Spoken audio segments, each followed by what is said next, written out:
ஜம்சம் தண்ணீர் பருகும் பொழுது போதும் துஆ.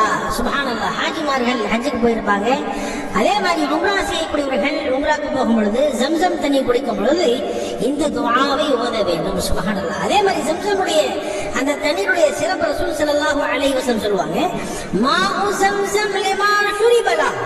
அதாவது ஜம்சம் தண்ணீர் எந்த நியத்தை கொண்டு அது பருகப்படுகிறதோ அந்த நியத்தை அல்லாஹ் கபூல் செய்யலாம். நம்ம ஒரு நியத்தை சொல்லிட்டு யா அல்லாஹ் என்னுடைய இந்த தேவையை பூர்த்தி செய்வாயாக என்பதாக சொல்லி நாம இந்த ஜம்சம் தண்ணீர் குடிச்சோம் என்பதாக சொன்னா அந்த தேவையை அல்லாஹ் ஜல்ல பூர்த்தி செய்து கொடுக்கிறான். முதலாவது. இரண்டாவது, இந்த ஜம்சமுடைய தண்ணீர் குடிக்கும் பொழுது இந்த துஆவை கட்டாயமாக நம்ம ஓதிவிட வேண்டும். ரசூல் ஸல்லல்லாஹு அலைஹி வஸல்லம் கற்றுக் கொடுத்த துஆவாக இருக்கிறது. என்ன துஆ?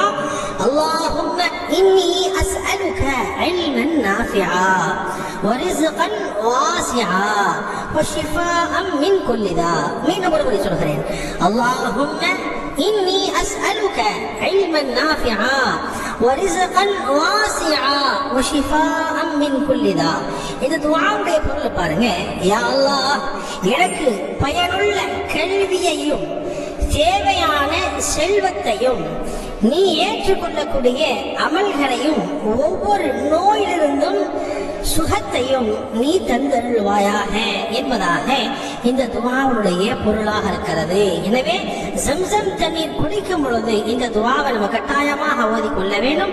அதே மாதிரி ஜம்சமுடைய இந்த தண்ணீரை ஹாஜிமார்கள் யாராவது ஹஜ்ஜுக்கு போயிட்டு வந்து நம்ம கொடுக்குறாங்க என்பதாக சொன்னா அந்த தண்ணீரை குடிக்கும் பொழுது ஜம்சம் தண்ணி குடிக்கும் பொழுது நாம் நிச்சயமாக இந்த துஆவை ஓதிக்கொள்ள வேண்டும்.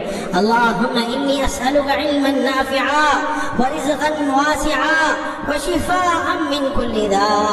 அல்லாஹ் ஜல்ல ஷானுஹு தஆலா நம் அனைவருக்கும் ஜம்சம் தண்ணீரை அதிகமாக பருகக்கூடிய பாக்கியத்தை தந்தருள்வானாக. அல்லாஹ் குறிப்பாக நம் அனைவருக்கும் ஹஜ் உம்ராக்கள் செய்யக்கூடிய பாக்கியத்தை தந்தருள்வானாக. விரைவில் யாரெல்லாம் ஹஜ் செய்யாமல் இருக்கிறார்களோ எல்லோருக்கும் ஹஜ்ஜுடைய பாக்கியத்தையும் உம்ராவுடைய பாக்கியத்தையும் அல்லாஹ் தருவானாக. யாரெல்லாம் ஹஜ் உம்ராக்கள் செய்து விட்டார்களோ மென்மேலும் அதிகமான ஹஜ் உம்ராக்கள் செய்யக்கூடிய பாக்கியத்தையும் அல்லாஹ் நம் அனைவருக்கும் தந்து அருள்வானாக. ஆமீன்.